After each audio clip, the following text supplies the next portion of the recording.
주제 넘기겠습니다. 자, 법원이 어제 윤 전 대통령 체포영장 기각했습니다. 모든 국민분들 다 알고 계시죠? 반면 구속 만료 앞두고 있던 김용현 전 국방부 장관 재구속했습니다. 윤 전 대통령의 출석 표명이 있었기 때문에 이제 기각이 된 것으로 보이는데, 그래서 이제 특검보가 그렇다면 전략 실패냐? 아니라고 보는 시각이 있습니다. 왜냐하면 특검보의 이제 목적은 수사기 때문에 어쨌든 이렇게 체포영장 신청을 한 것은 압박에 불과했다. 그렇기 때문에 윤 전 대통령이 출석 의사를 밝혔기 때문에 특검보 전략은 성공한 거다. 이렇게 진보는 보고 있습니다. 위원님 어떻게 생각하세요?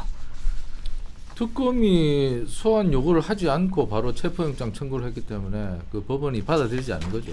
경찰이 소환 조사를 요구했다가 그 대통령이 윤 전 대통령이 나가지 않은 것과 특검보가 바로 체포영장을 그 청구하는 것은 사안이 다릅니다. 수사기관이 다르기 때문입니다. 그렇기 때문에 특검보가 바로 체포영장을 소환조사 요구도 하지 않고 했던 것은 굉장히 경솔한 짓이었기 때문에, 그것은 일종의 인권 침해였기 때문에 그 법원이 인정하지 않았고, 그리고 법원은 또 여러 사안을 고려해서 윤석열 전 대통령 측에서 나가겠다, 소환을 하면 언제든지 나가겠다, 그리고 나가려고 그랬다, 그렇게 얘기를 했기 때문에 체포영장을 불허했는데, 그런데 지금 윤 전 대통령은 자꾸 뭐 비공개 소환, 네. 그리고 시간을 뭐 조정하고 거, 뭐 네. 이런 것들을 갖고 지금 줄다리를 하시는 것 같아요. 그런데 지금 윤 전 대통령 측도 지금 상황의 변화를 잘 읽어야 됩니다. 지금 보수 지지층들도 윤 전 대통령에 대해서 애틋한 마음이 있고, 탄핵 과정에서 여러 가지 그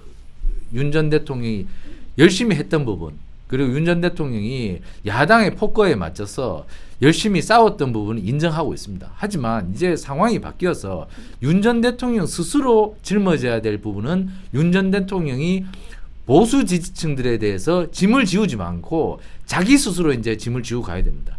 계속해서 윤 전 대통령께서 소환에 응하지 않으시면 중도 민심도 떠나고 심지어 보수 지지층도 이제 윤 전 대통령으로부터 자꾸 떠나게 됩니다. 그렇기 때문에 윤 전 대통령께서 자신이 몸담았던 국민의힘과 보수정당 지지층들에 대한 애정이 여전히 남아있다면 이제 법적인 문제는 자신이 혼자서 담당을 해야 됩니다. 그렇기 때문에 소환에 불응하거나, 그리고 소환 조건을 자꾸 달거나, 그리고 소환 요구에 대해서 법적으로 자꾸 뭐 이것이 잘못됐느니 법꾸라지 같은 모습을 보이면 토를 달면 안 그렇습니다. 된다. 이제 민심이 자꾸만 떠나게 됩니다. 그러면 지금 가뜩이나 지지율이 내려가고 있는 국민의힘에 더 큰 부담을 주게 됩니다. 윤 전 대통령께서 탈당을 했던 것은 결국에는 내 짐은 내가 안고 떠나가야겠다는 그런 생각이었거든요. 그런 생각이 있으시면 이제는 소환 요구에 대해서 토를 달면 안 된다. 토를 달수록 중도 민심이 떠난다. 네. 그것은 국민의힘에 대해서 좀 더 큰 부담을 주고, 내년 지방선거에서 자칫하면 국민의힘이 민주당에 싹쓸이를 당할 수가 있습니다. 그렇기 때문에 이제 대통령께서 방어권을 형성하시되, 그 방어권은 법률 전문가이시니 본인께서 들고 가셔야 됩니다. 이거 이렇게 자꾸 소환 과정이나 소환 절차나 이런 것을 갖고 자꾸 이렇게 하시면 여러 가지로 국민의힘 지지층에게는 굉장히 부담이 되기 때문에 대통령께서 어렵고 힘든 길이지만 자신의 방어권은 비록 외로우시더라도 혼자 잘 짊어지고 가시길 바라겠습니다. 그러니까 보수의 애정이 남아있다면 소환에 응해야 된다, 이런 말씀이신 것 같은데, 특검도 뭐 예우 없다. 어제 법부라기도 나왔잖아요. 그러니까 죽은 권력이라고 해서 그런 게 아니라 누구든 공평하게 대하겠다, 뭐 이런 의견을 밝히긴 했는데, 대변인님 어떻게 생각하세요? 특검이 나오는 것부터가 공평하지가 않죠. 그러니까 지금 이게 특검 같은 경우는 예외성과 보충성의 원칙이 작동돼야 돼요. 이게 수사에 대해서 예외성이나 보충성이 있어야 되는데 네. 재판 결과도 나오지 않았고 지금 수사 중인 사건에 대해서 지금 특검을 들어오겠다는 건 다분히 정치적 특검으로 봐야지 맞는 겁니다. 근데 지금 이것을 사실 윤석열 대통령이 싸울 것이 아니라 국민의힘이 싸워줘야 되는 거예요. 특검하면 안 된다라고. 그러면 지금 지지율 이렇게 낮지 않을 거예요. 예를 들어서 지금 어차피 국민의힘 지지율이 이 이하로 떨어지기 쉬운가요? 해보세요. 거짓말 같으면. 이게 지금 특검 잘못됐다라고 주장하고 싸우고 부딪혀야지.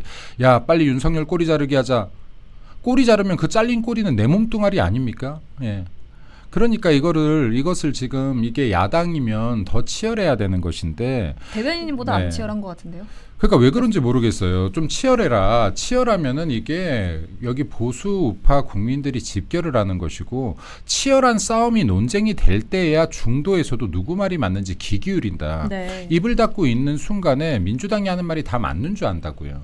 지금 김민석에 대한 지금 이 인사가 잘 됐다라고 하는 그나마 여론이 작은 것은 우리가 이거 계속 치열하게 싸우고 있기 때문이에요. 치열하게 싸워라. 그래야지 지금 뭐가 잘 됐는지 잘못됐는지 중도에 어느 쪽도 지지하지 않는 국민들께서 확인하려고라도 할 거 아니냐. 이 말씀을 좀 드리고 싶고 그리고 지금 아까 말씀하셨던 특검에서 지금 이게 체포영장 이 지금 구속영장이 기각당했어도 어차피 기각당할 거 알고 했을 거라는 게 통상적으로 많은 사람들의 추론이에요. 네, 왜냐하면 이렇게 해서 지금 수사에 나오게끔 하면 된다. 그렇죠, 지금 이거 그렇죠. 얻을 건 얻었다. 그리고 또 수사 중에 또 구속시킬 수도 있어요. 그렇죠. 그러니까 이렇게 할 수도 있는 것이고 제가 볼 때 이 특검 그리고 재판 빨리 안 끝납니다. 이거 내년 지방선거까지 끌고 갈 거예요. 여기에서 이게 윤석열 대통령과 김건희 여사에 대한 흠집내기를 개인에 대한 흠집내기가 아니라 우리가 꼬리를 자르든 말든요. 이거는 무조건 국민의힘에 대한 흠집내기로 연결시킬 겁니다. 네. 자, 그렇기 때문에요. 이걸 라메일 보듯이 하면서 지금 국민의힘이 방관하면요. 이걸로도 역풍을 맞습니다. 싸우셔야 됩니다. 지금부터 싸워야 됩니다. 잘못된 것들이 있다면 지금부터 싸워야 되는 것이고 그리고 국민의힘 소속이었던 분들 이거 회의 안 느끼시겠어요? 이거 본인들도 언젠가 당하셔요. 본인들이 대통령 되시려는 꿈 갖고 있는 분들이 있잖아요. 나중에 본인들이 이런 상황에 처하면요. 국민의힘은 또 안 도와줍니다. 이거 문화로 정착돼요. 네, 여기 국민의힘은 꼬리 자르는 당으로 문화로 정착됩니다. 그러니까 이게 잘못된 것이고 관례에 어긋나는 것들이 있다라고 하면 싸우시고 목소리 내달라는 말씀도 좀 드리고 싶습니다. 네. 사실 어떤 그 이슈를 저희가 말아도 항상 김민수 대변인님 나오시면 항상 국민의힘 정말 싸워주셔야 돼요. 계속 외치시는 것 같아요. 몇 번씩이나. 근데 네, 바뀌는 게 싸워야죠. 없는 것 같네요. 네, 그러니까 지금 이게 좀 싸워야 되는데 사실 이게 야당은 싸우는 역할이어야 돼요. 그리고 여당일 때도 야당 같았잖아요. 힘이 없었잖아요. 근데 이렇게 싸우지 않는 분들이 계속 있으면요. 그럼 이 존재의 이유가 뭐가 있습니까? 이 정당 존재의 이유가. 왜냐하면 잘못되지 않은 것까지 싸우라는 게 아니에요. 잘못된 건 싸워야죠. 아까 진짜로 이렇게 돈 뿌린다 그러면 싸워야죠. 여기 레거시 미디어에 안 나가면 지금 다 같이 여기 국회의사당에 눕기라도 해야죠. 피켓 정도 드는 걸로 안 되는 것이고요. 그럼 나와서 진짜 수없이 떠들어야죠. 민주당 어떻게 싸웠나 보십시오. 이게 일본에서 이 원전 처리수 나올 때요. 이거 처리수 다 가짜라고 하는데도 나와서 지금 몇 달을 싸웠습니까? 될 때까지 싸워보잖아요. 될 때까지. 그렇죠. 이런 처절함을 좀 가지고 계셔야 된다. 지금 그래야 될 때다라는 말씀 좀 드리고 그러니까 사실 싶습니다. 뭐 단결이나 힘을 합치는 거는 이제 민주당 진보 쪽이 조금 더 강하게 이제 보여주는 것 같긴 합니다. 사실. 단지 단결의 문제도 아니고 그러니까 제가 볼 땐 정말 자기 개인의 문제가 아니면 처절하지 않은 것 같아요. 그러니까 개인의 문제일 때만 처절해지면 이거는 정치가 아니다. 그리고 여기에 내가 속해 있는 정당을 지키려고 하지 않는데 어떻게 내 개인이 지켜지냐. 그러니까 본인들의 안위를 위해서라도 네. 진짜 본인들의 안위를 위해서라도 처절하게 싸우라는 말씀 드립니다.